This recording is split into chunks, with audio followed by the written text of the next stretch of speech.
नमस्कार, स्वागत है आपका हमारे YouTube चैनल इतिहास की यात्रा पर। आज हम CUT PG हिस्ट्री 2024 के पाठ्यक्रम की चर्चा करेंगे। NTA ने CUT हिस्ट्री 2024 के सिलेबस को 4 भागों में बांटा हुआ है। प्राचीन भारत का इतिहास, मध्यकालीन भारत का इतिहास, आधुनिक भारत का इतिहास और विश्व इतिहास।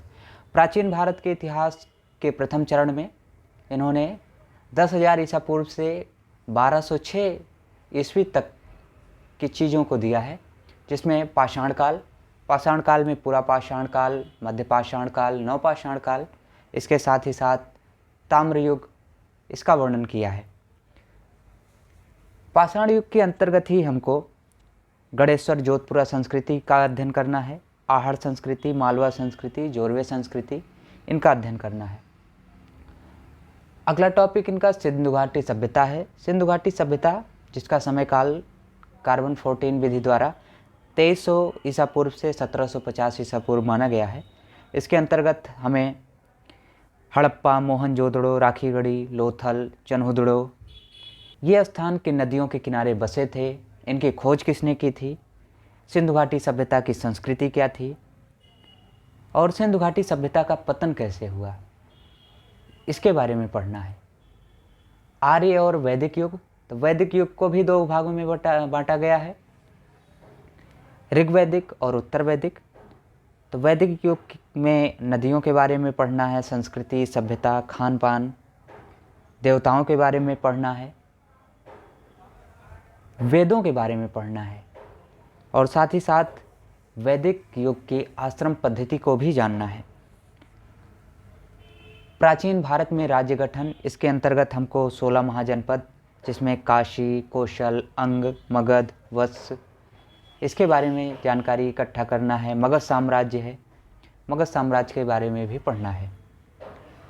प्राचीन भारतीय साम्राज्य का उदय, जिसमें हर्यक वंश के अंतर्गत बिंबिसार, अजातशत्रु, उदयन, शिशुनाग वंश, इसके अंतर्गत शिशुनाग, कालाशोक, नंदवंश में हमको महापद्मनंद, जिसे पुराणों में शूद्र कहा गया है, घनानंद, जो सिकंदर के समकालीन था, इसका अध्ययन करना है।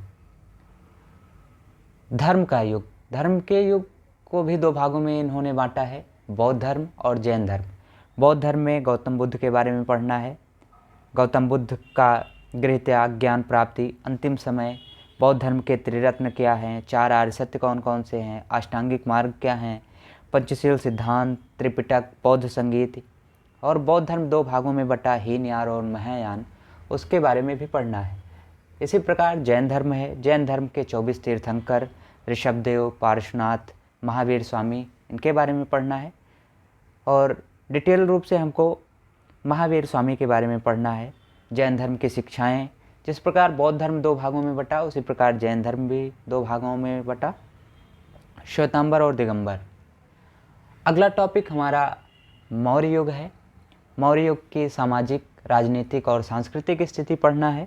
मौर्य युग में ही हमको चंद्रगुप्त मौर्य, बिंदुसार, अशोक के उत्तराधिकारी और साथ ही साथ मौर्यकालीन समाज का प्रशासन, जो सप्तांग के नाम से भी जाना जाता है, अर्थव्यवस्था, कला और शिलालेख के बारे में पढ़ना है। इसके बाद उत्तर मौर्य काल, जिसमें भारतीय यूनानी, शक, कुषाण, पश्चिमी क्षत्रप, इनके बारे में पढ़ना है। शुंग वंश, कर्ण वंश, सातवाहन वंश, इनके बारे में भी थोड़ा थोड़ा पढ़ना है। कुषाणों के अंतर्गत हमको कटफिसस प्रथम, विन कटफिसस, कनिष्क, हुविष्क, इनके बारे में पढ़ना है। कनिष्क ने ही चतुर्थ बौद्ध संगीत का आयोजन कराया था। दक्षिण भारत के प्रारंभिक राज्यों में, जिनमें खारवेल, सातवाहन, संगम युग के राज्य, इनके बारे में पढ़ना है, उनके प्रशासन को देखना है, अर्थव्यवस्था को देखना है, वास्तुकला के बारे में पढ़ना है और स्थापत्य कला के बारे में पढ़ना है। संगम काल में हमको चेर राज्य, चोल राज्य, पांड्य राज्य, इनकी राजनीतिक, आर्थिक, प्रशासनिक और धार्मिक स्थिति को पढ़ना है। गुप्त काल में चंद्रगुप्त प्रथम, समुद्रगुप्त, चंद्रगुप्त विक्रमादित्य, महेंद्रादित्य, इनके बारे में पढ़ना है। गुप्त काल की न्याय व्यवस्था, प्रशासन व्यवस्था, आर्थिक व्यवस्था, व्यापार, नगरीकरण, इनके बारे में पढ़ना है। इसी प्रकार हमको वाकाटक वर्धन है, वाकाटक और वर्धन के बारे में पढ़ना है। वर्धन वंश के अंतर्गत हर्षवर्धन, जिन्होंने कन्नौज में धर्मसभा का आयोजन कराया था, त्रिपक्षीय संघर्ष हुआ था, और इसके साथ ही साथ विदेशी यात्री ह्वेनसांग के बारे में भी पढ़ना है। पल्लव वंश, पल्लव वंश में महेंद्र वर्मन, नरसिंह वर्मन प्रथम, नरसिंह वर्मन द्वितीय, बादामी के चालुक्य, इसमें पुलकेशिन द्वितीय, जिसका ऐहोल का अभिलेख प्रमुख है।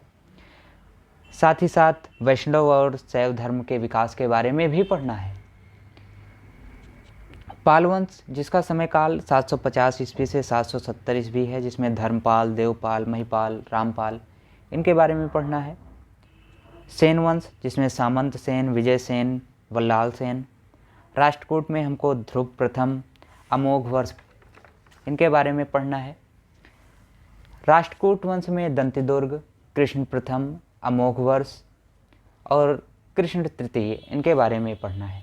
परमार वंश, जो मुख्यतः आबू पर्वत और धार और उज्जैनी के क्षेत्रों में फैला हुआ था, इसके बारे में हमको पढ़ना है। और साथ ही साथ इनकी अर्थव्यवस्था और प्रशासन व्यवस्था को भी हमें देखना है। प्राथमिक मध्यकाल, जिसका समय काल 750 ईस्वी से 1206 ईस्वी है, इसमें हमको राजपूतों के उदय के बारे में पढ़ना है। हमें देखना है कि राजपूतों की उत्पत्ति कैसे होती है। जैसे अग्निकुंड का सिद्धांत है, जिसको चंद्रवरदायी ने दिया है। कुषाण जाति के वंशज, जिसके बारे में कनिंघम ने बताया है। कर्नल टार्ड, जिन्होंने राजस्थान का इतिहास लिखा है, इन्होंने बताया कि राजपूतों की उत्पत्ति शक, कुषाण, ऊण आदि के संतान हैं, इसके बारे में बताया है। साथ ही साथ राजपूत काल 4 भागों में बढ़ जाता है: गुर्जर, प्रतिहार, चालुक्य, परमार और चौहान।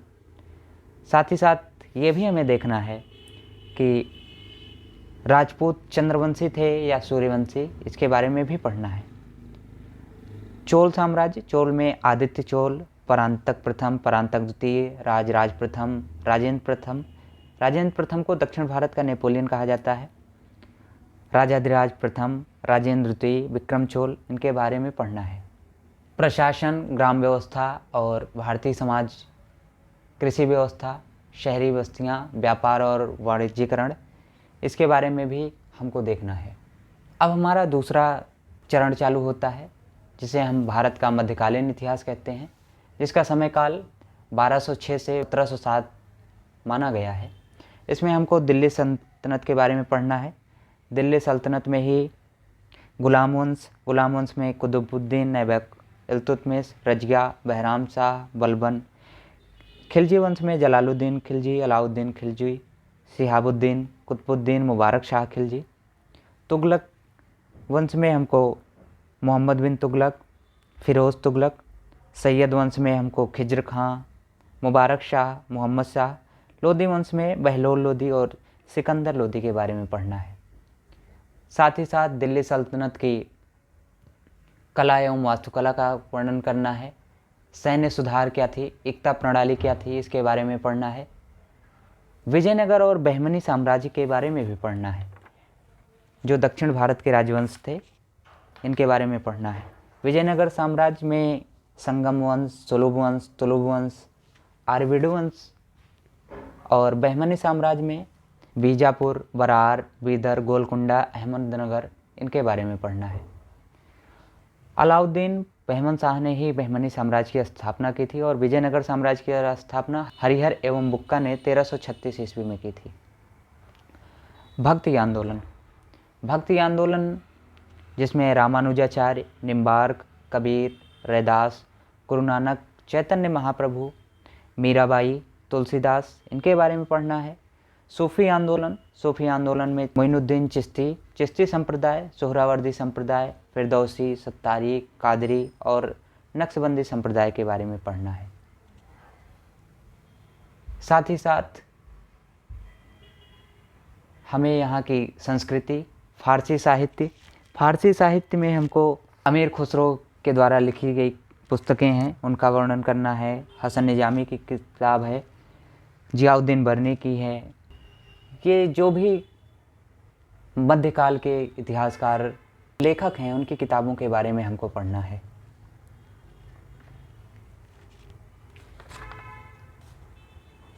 इसी के साथ ही साथ हमको मुग़ल साम्राज्य की प्रशासन, समाज व्यवस्था, राजनीतिक स्थिति और मुग़ल साम्राज्य में ही हमको बाबर, हुमायूं, अकबर, जहांगीर, शाहजहां, औरंगज़ेब इनके बारे में पढ़ना है। सूर्यवंश जिसमें शेर शाह सूरी और उनके उत्तराधिकारियों के बारे में पढ़ना है। और इसी में हम देखेंगे कि मुग़ल साम्राज्य का पतन कैसे हुआ। अगला चरण भारत का आधुनिक इतिहास, जिसका समयकाल इन्होंने 1707 ईस्वी से 1947 ईस्वी तक माना है, इसके बारे में पढ़ना है। जिसमें आधुनिक इतिहास लेखन, अंग्रेज़ों के आने के बाद इतिहास लेखन का कार्य कैसे किया गया, इसको पढ़ना है। भारत में उपनिवेशवाद, अंग्रेज़ों के आने के बाद भारत कैसे एक उपनिवेश बना, इसके बारे में पढ़ना है। ब्रिटिश राज और अंग्रेज़ों की विस्तारवादी नीतियाँ जो थी, सामाजिक और सांस्कृतिक विकास, इसके बारे में पढ़ना है। साथ ही साथ सामाजिक एवं धार्मिक आंदोलन, जिसमें राजा राम मोहन राय, स्वामी दयानंद सरस्वती, ज्योतिबा फुले, इनके बारे में पढ़ना है। भारत में जो राष्ट्रीय आंदोलन हुए, कृषक आंदोलन हुए, आदिवासी आंदोलन हुए, इनके बारे में पढ़ना है। 1857 की क्रांति पढ़ना है। जन आंदोलन और ब्रिटिश शासन, इसके बारे में पढ़ना है। भारतीय राष्ट्रीय कांग्रेस की स्थापना एवं जितने भी अधिवेशन हुए उनके बारे में पढ़ना है। उनके अध्यक्ष के बारे में पढ़ना है।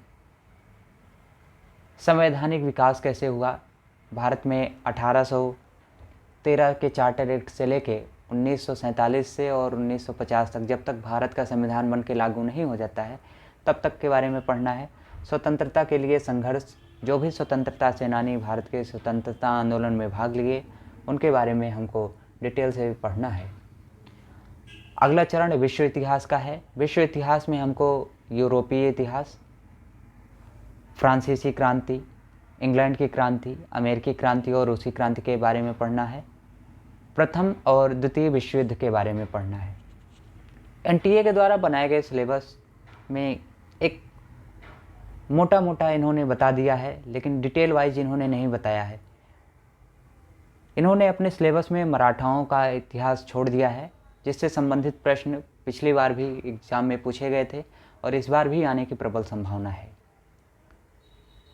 तो आप लोग हमारे चैनल पे नए जुड़े हैं तो चैनल को सब्सक्राइब करिए। धन्यवाद।